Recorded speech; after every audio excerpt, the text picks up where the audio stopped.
정상적인 국가라면 인천 연수구 의뢰 선관위 위원장을 현행범으로 체포했어야 하고 중앙선거관리위원장과 중앙선거관리위원회 사무총장은 고발을 명키 어렵다는 것이 법조계의 시각인데, 여러분이 알고 계시듯이 지금 아무 일도 일어나지 않고 있습니다.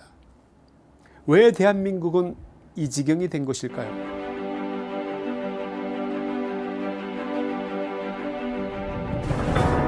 선거의 계절이 들어왔습니다. 국회의원을 뽑는 선거는 총선, 대통령을 뽑는 선거는 대선이라고 하는데, 지금 다가오는 선거는 클 대자 대선입니다.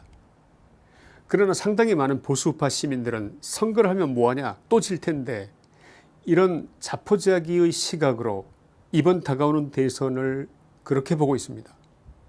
도대체 왜, 무슨 일이 있기에 선거도 해보기 전에 이런 패배에 대한 생각을 하는 시민들이 많은 것일까요?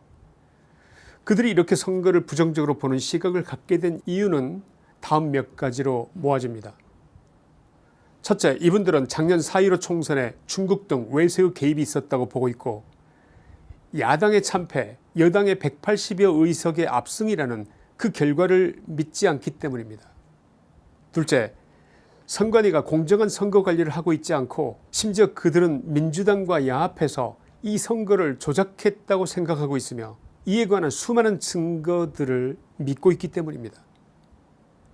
세 번째, 과거 총선에 대한 선거 불복으로 인한 재검표 소송이 많아야 10건이던 것에 비해서 이번 4.15 총선에 대한 선거 불복 소송은 무려 126건이나 제기되었다는 그 사실만으로도 지난 4.15 총선에 대한 의혹과 불신은 충분히 일리가 있는 것으로 시민들 사이에서 설득력을 얻고 있기 때문입니다. 네 번째입니다.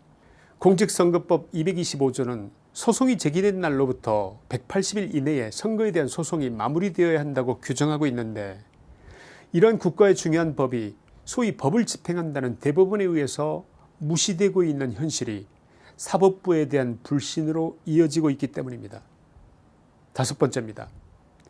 재검표가 413일 만에 이루어지게 되기는 했지만, 그것은 전체 126개 소송에 대해서가 아니라 민경욱 전 의원의 인천 연수구 의뢰 1개 선거구에 대해서만 이루어지게 되었고, 재검표 과정에서 발견된 명백한 비정상적인 표들의 처리에 대해서 천대 판사를 비롯한 담당 대법관들은 참관인과 변호인단의 반대에도 불구하고 정상적인 표에 포함시키는 결정을 한 데 대한 광범위한 불신이 작용한 결과로 보여집니다. 더 큰 문제가 또 있습니다. 민주주의 국가가 제대로 기능하기 위해서는 자유언론이라는 것이 필수적인데, 그런데 뜻있는 시민들 다수가 지금의 언론들이 국가기관에 대한 사실보도면에서 제 기능을 하고 있지 않다고 보고 있습니다. 자유시민들이 이번 대선에 큰 기대를 걸기 어렵다고 생각한 이유가 바로 이런 이유 아니겠습니까? 첫째, 민경욱 의원의 선거구 인천 연수구 의뢰에 대한 재검표 결과에 대해서 하나같이 앵무새처럼 모든 언론이 투표지 이상 없다, 투표용지 조작 증거 발견 못해 라는 제목의 보도를 했다는 점. 두 번째, 재검표 과정에서 드러난 여러 선거 부정의 가능성과 의혹이 된 증거물에 대한 보도를 전혀 하지 않은 점. 이런 보도들 모두는 일부 팩트는 맞지만 언론이 당연히 해야 할 반론에 대한 보도를 하지 않고 일방, 즉 선관위 입장의 보도만 했다는 점입니다. 언론이 저지를 수 있는 최악의 범죄가 무엇이라고 생각하십니까? 사실을 있는 그대로 보도하지 않고 사실을 외면하거나 왜곡해서 보도하는 것, 그것이 범죄 아니고 무엇이겠습니까? 이것도 그 어떤 범죄보다도 더 나쁜 범죄가 아닐까 생각하는데, 여러분의 의견은 어떻습니까? 이 언론 범죄는 너무나 광범위하고 거대해서 일반 뜻있는 보수 시민들은 이것을 고치겠다고 항의라도 하고 싶지만, 코로나 상황을 잘 활용하는 듯한 이 거대한 공권력의 힘 때문에 자유민주주의의 본질인 집회의 자유조차 누리지 못하고 숨도 쉬지 못할 지경인지라 사실상 좌절감에 빠져 있다고 보입니다. 많은 시민들은 이런 과정을 보고 겪으면서 메이저 언론들은 현재 정권에 대한 단순한 비판, 정부 인사들의 비리에 대한 비판은 허용받았지만 결정적인 부분, 즉 정권의 정통성이나 정권의 존망에 영향을 줄 법한 본질적인 사항은 보도 통제를 따르고 있는 것이라고 의심하고 있습니다. 그런 것이 아니라면 이처럼 약속이라던 것처럼 지난 4.15에 대한 이의제기의 목소리를 외면하고 일제히 침묵하면서 보도하지 않는 언론의 행태를 어떻게 달리 이해할 수 있다는 말씀입니까?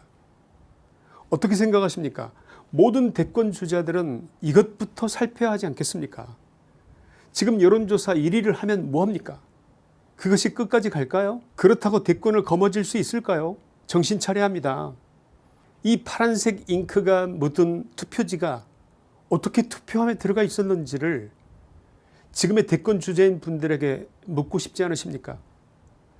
저런 투표지를 받아 들고도 이의제기를 하지 않는, 그냥 투표를 하는 그런 바보가 요즘 세상에 어디 있겠냐 이겁니다. 투표를 갔을 때 이런 투표 용지를 주면 이 투표지 바꿔주세요, 이상해요, 이렇게 말하지 않을 사람이 어디 있겠냐는 말씀입니다. 사전투표용지는 투표자가 올 때마다 한 장 한 장 프린트해서 주는 법인데, 인쇄 전문가의 말에 의하면 이런 투표용지는 윤전기로 돌린 인쇄된 투표용지라는 것입니다. 이 기막힌 일이 어떻게 대한민국에서 벌어질 수 있다는 말입니까? 롤 용지로부터 프린트된 사전투표용지의 경우에 여백을 잡아주는 얼라이먼트가 있어서 좌우 여백이 똑같아야 합니다. 차이가 날 수가 없는데 이렇게 좌우 차이가 현저하게 나는 그런 투표용지가 재검 표시에 나왔다고 합니다.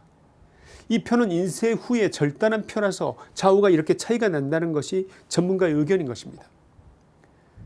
윤석열, 최재형, 안철수, 홍준표 이런 대선 주자들은 이것이 정상적인 표인지 한번 보고 선거운동을 해도 해야 할 것이 아니냐고 말씀드리는 그런 시민의 목소리는 안 들리는지 묻고 싶습니다. 이 절단된 후에 덜렁거리는 잘린 조각도 한번 보시기 바랍니다. 이래도 이 표들이 정상적이라고 우기실 겁니까? 이러한 표들을 정상적인 표에 포함시킨 대법원 판사들, 그들이 과연 정상적인 판사인지 그것도 한번 묻고 싶은데 여러분의 생각은 어떻습니까? 무엇보다도 결정적인 것은 민경욱 전 의원의 말에 의하면 중앙선관위가 투표용지의 이미지 파일 원본을 모조리 삭제했다는 것인데, 이 기막힌 일이 믿어지십니까? 백주대낮에 선거 이의제기가 있는 선거구의 원본 이미지 파일을 없애버리다니요. 이 어처구니 없는 일이 정말 말이 되냐는 말씀입니다. 원본과의 대조라는 검증 과정을 근원적으로 불가능하게 하려고 저지른 범죄 행위가 아니고 무엇이겠습니까? 무엇으로 이해됩니까? 예를 든다면 세무조사를 받는 기업이 세무회계 기장 원본을 없애버리고 사본을 세무당국에 제출해 보여주는 것, 그것과 뭐가 다르냐는 말입니다. 떳떳하다면 세무기장 원본을 일부러 없앨 이유가 무엇이 있겠습니까? 정상적인 국가라면 인천 연수구 의뢰 선관위 위원장을 현행범으로 체포했어야 하고, 중앙선거관리위원장과 중앙선거관리위원회 사무총장은 고발을 명쾌 어렵다는 것이 법조계의 시각인데, 여러분이 알고 계시듯이 지금 아무 일도 일어나지 않고 있습니다. 왜 대한민국은 이 지경이 된 것일까요? 결론입니다. 대한민국은 대의 정치를 채택한 민주주의 국가이며 대의제 민주주의의 기본은 선거입니다. 즉 공정한 선거가 민주주의와 동의어라는 말씀입니다. 사회 구성원 모두가 선거는 공정할 것이라고 믿고 있지만 그 믿음이 깨진다면 민주주의는 존립할 수조차 없는 것입니다. 지금 대한민국 국민들의 최소한 절반은 착각 속에 살고 있습니다. 우리 대한민국이 인류가 만들어낸 최고의 제도인 민주주의 속에서 살고 있다고 말입니다. 나머지 절반의 대한민국 국민은 처음에는 그런 줄 알았다가 어느 날 갑자기 자신이 속고 있다는 것을 알았을 때 느끼는 그 깊은 좌절감, 지금 그 절반의 국민들은 이것을 느끼고 있다고 생각합니다. 제 말씀에 공감이 되시는지 묻고 싶습니다. 그래서 이번 대선도 한편으로는 기대도 하지만 다른 한편으로는 자포자기 같은 패배감이 자리하고 있는 것인지도 모릅니다. 속도와 효율, 이 두 단어는 현대 산업사회를 대변하는 키워드입니다.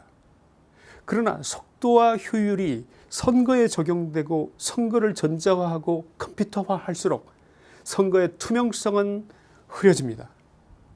유권자들이 이 빠른 속도의 선거 프로세스를 하나하나 들여다볼 수 없기 때문입니다. 그래서 내린 결론이 바로 이것입니다. 선거에서 가장 중요한 것은 속도와 효율이 아니라는 것, 중요한 것은 공정성, 정확성이라는 것입니다.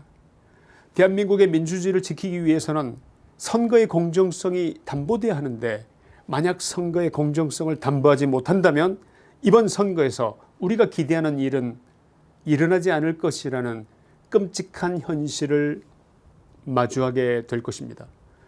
그래서 국회의원들과 대선 주자들이 선거의 투명성, 공정성을 확보하는 일에 발벗고 나서야 한다는 바로 그 말씀인 것입니다. 대만의 선거 제도가 부럽습니다. 대만은 부재자 투표, 사전 투표 안 합니다. 당일 투표만 합니다. 투표하면 투표한 그 장소에 그대로 보관되며 옮기지 않습니다. 옮기면 위험하기 때문이라고 합니다. 그 자리에서 봉인된 후 다음날 그 자리에서 개표합니다. 일체의 기계 없이 순수하게 수개표, 손으로 개표합니다. 중국 공산당 해커들이 개입할 여지 자체를 차단하기 위한 속뜻이 있다고 합니다. 최근 뉴스에서 거론되었기 때문에 다 아시겠지만 여당의 한 유력 대선 주자가 미군을 점령군이라고, 소련군을 해방군이라는 취지로 역사인식에 대해서 말한 것은 중국 공산당 누군가에게 자신이 누구 편인지를 알리려는 신호였을 것이라는 분석이 있는데, 차마 이 끔찍한 분석이 사실이 아니기를, 정말 재미삼아 해본 분석이기를 진심으로 바랍니다. 김치환의 시사이다였습니다. 감사합니다.